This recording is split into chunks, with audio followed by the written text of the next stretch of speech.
Hey guys, Clouds here. So, when I was playing the Battlefield 5 beta, I noticed that most of my games were ending very closely. I was having, 10-0, 5-0, even a 1-0 game. I lost that one. So I guess it was 0-1. And at the time, I wasn't really, I was just like, wow, so many of these games are ending closely, especially compared to the Conquest games in Battlefield 1. To be fair, in Battlefield 1 I was mostly a Rush player. Rest in peace, Rush. Anyway, at the time I wasn't really that, I don't know how you would describe this, thoughtful about it. I was just like, yeah, this is pretty cool, I guess. Then when the game released, I noticed still, a lot of close games. But the first game I had, I noticed something weird was going on. I wasn't sure. The enemy team was capturing flags extraordinarily quickly, and my team, when we were on a flag, it seemed to take forever. I know there's also a mechanic where the closer you physically are to a flag, the faster you will capture it, so I wasn't sure if that was going on. But even then, it seemed very odd to me. And it has been discovered, I guess you'd say, because DICE didn't outright admit this, but in the Conquest game mode, there is a catch-up mechanic. And the way this works is that a losing team will capture a flag, will neutralize and capture a flag fast, and the winning team, or at least the team that's winning when this mechanic turns on. Because later on, even if you're losing, like if you're determined to be the winning team, you're still going to neutralize and capture flags very slowly compared to the other team. Oh, one more thing. Apparently, the losing team gets faster vehicle respawns. What else could be in there? I don't know. We'll see. The reason this was done is to make rounds end closely, because nobody likes a steamroll game.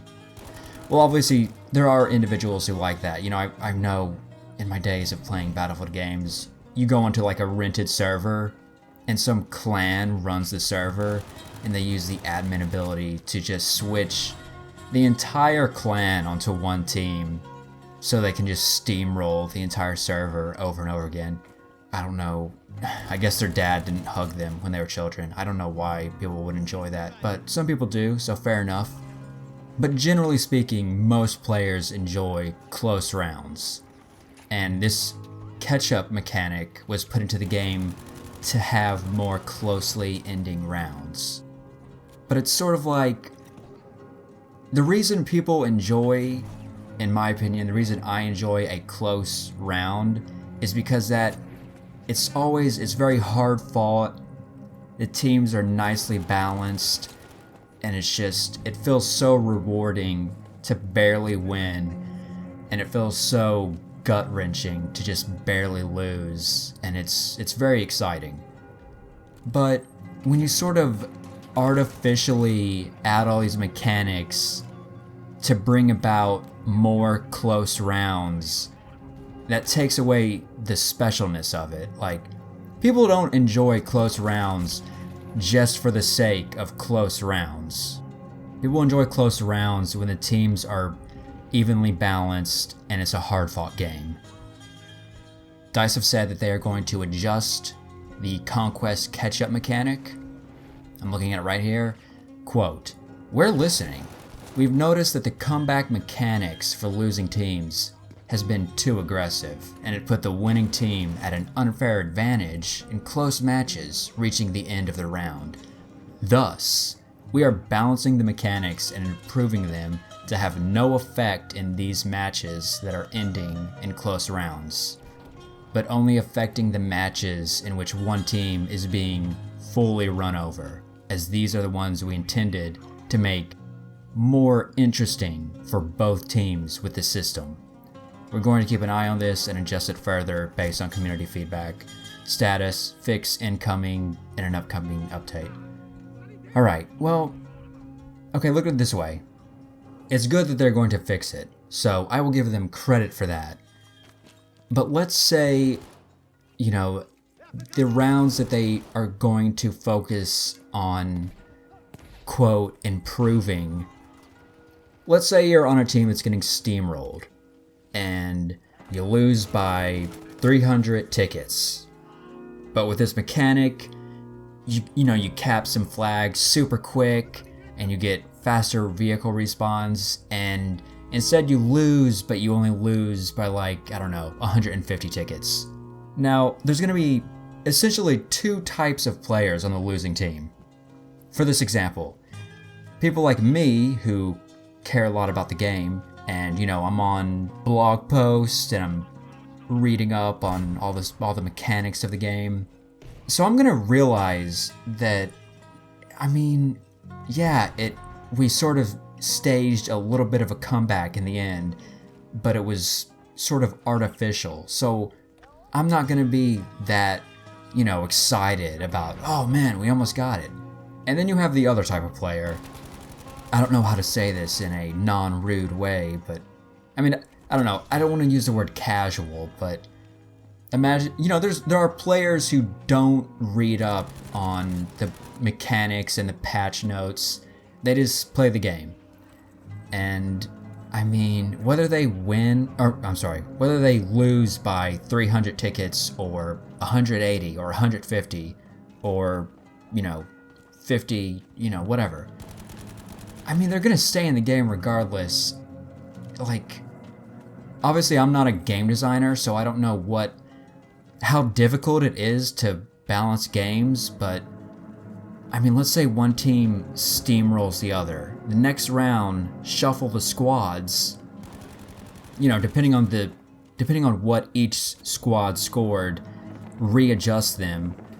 So, you know, like the highest scoring squad is put on one team, then the second highest squad is on the other team, then the third highest, you see what I'm saying? Like, so one team will have the first, third, fifth, etc., and the other will have the second, fourth, sixth, or, you know, whatever. And I know, like, maybe, you know, I don't know, I'm not a game designer, but I feel like that would be a more fruitful endeavor to look into rather than some artificial catch-up mechanic being added into the game. Another thing that I kind of am very put off by regarding this is this mechanic was totally unannounced. DICE only, they were not forthcoming with this mechanic being in the game. I mean, it's not even like in the HUD, like the losing team is rallying, so for the next however many minutes they capture flags faster. You just have no idea what's going on. And if they put faster flag caps and faster vehicle respawns in for the losing team, what else could be in the game that we might not know yet?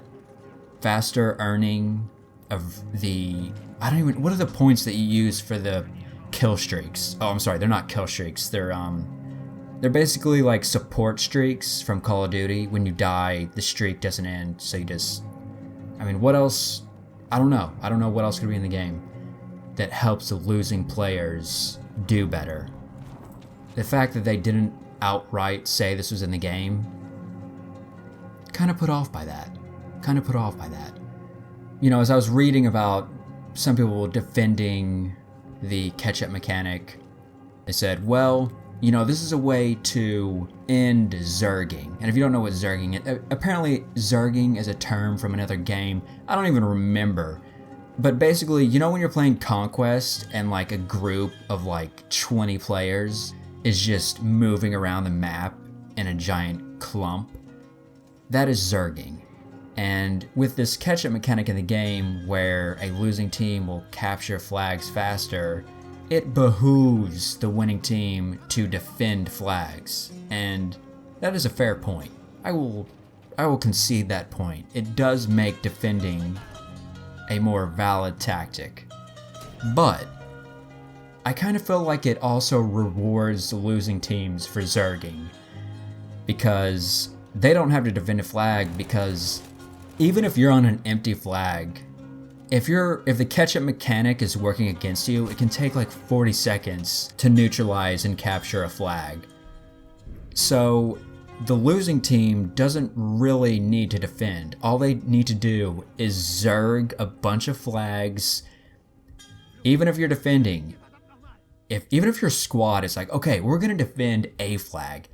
If you got like 15 people running up on you, you aren't defending that flag for very long. They're going to zerg you, they're going to capture that flag, and then just move on to the next one. And to be fair, they're working on this mechanic, so rounds that are slightly close won't be affected by this. So rounds that are so what's happening now that I'm frustrated by is going to be, it's not going to happen as much, but I mean, you still can't deny that it basically encourages losing teams to zerg around the map and insta-cap flags.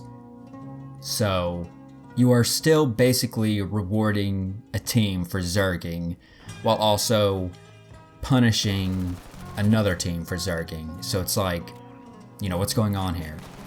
And I'll be honest, any new game is going to have little bugs here and there, like, you know, I've had some menu glitches, and I've had, I remember one a health kit station wouldn't give me health kits. I couldn't see stuff on my mini-map one time.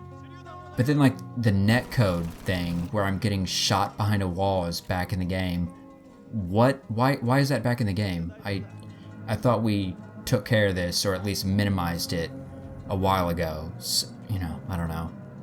Man, when is Rush coming back? I need Rush now. It's late November, and I have to wait until like March to get Rush back. Jeez.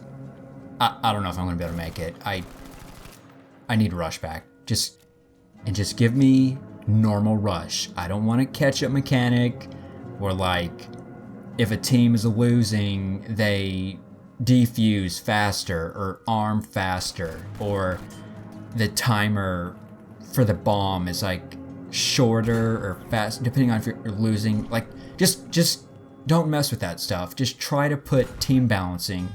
Make better team balancing. Come on. Like, I am very frustrated by this, so obviously I'm not as well spoken about it as I would like, but I don't know, man. It's just frustrating. Like, the heavy bombers in Battlefield 1 were horribly balanced, and then it's like in Battlefield 5, the heavy bombers are still ridiculous. What's going on here? Like, why? What are you doing? I honestly don't know how to end this video, but anyway, we'll see what they do to adjust this catch-up mechanic. I gotta be honest, I just would rather it not be in the game. This is just indicative of catering to casual players. We'll see what they do with it. Thanks for watching. I'll see you guys in the next video. Bye.